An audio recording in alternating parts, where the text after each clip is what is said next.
प्रजासत्ताक दिनानिमित्त धुळे जिल्ह्याचे पालकमंत्री मंत्री जयकुमार रावल यांच्या हस्ते शहरातील पोलीस मुख्यालयाच्या मैदानावर मुख्य शासकीय ध्वजारोहण सोहळा पार पडलाय। सोहळ्याचे आपण सर्वजण साक्षीदार होत आहात।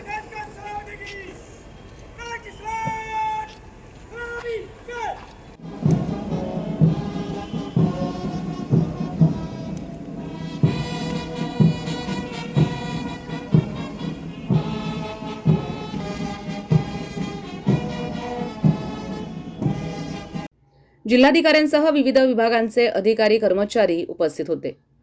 पोलीस दलासह विविध विभागांच्या वतीने पालकमंत्री जयकुमार रावल यांना मानवंदना देण्यात आली।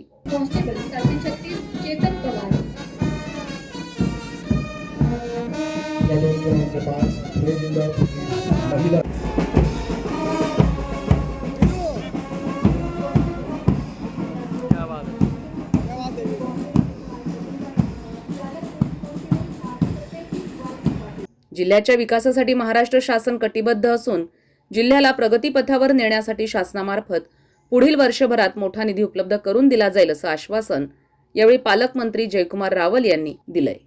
आजच्या दिवशी भारतीय राज्यघटना स्वीकारून संविधानाचं राज्य निर्माण केले। भारतीय राज्यघटनेने घालून दिलेल्या नियमानुसारच भारताची वाटचाल सुरू आहे। देशाचे लोकप्रिय पंतप्रधान आदरणीय श्री नरेंद्र मोदीजी यांच्या नेतृत्वाखाली भारताने जगात आपली बलशाली भारत अशी ओळख निर्माण केली आहे।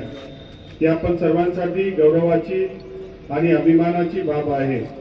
भारताला सन 2047 पर्यंत म्हणजे भारतीय स्वतंत्रताच्या शताब्दी वर्षात विकसित भारत निर्माणाचं ध्येय माननीय प्रधानमंत्री श्री नरेंद्र मोदीजी यांनी आपल्या पुढे ठेवले आहे। ते साकारण्यासाठी राज्याचे यशस्वी मुख्यमंत्री श्री देवेंद्र फडणवीस साहेब यांच्या मार्गदर्शनाखाली राज्य सरकारची वाटचाल सुरू आहे हे सांगण्यास मला अत्यंत आनंद होत आहे।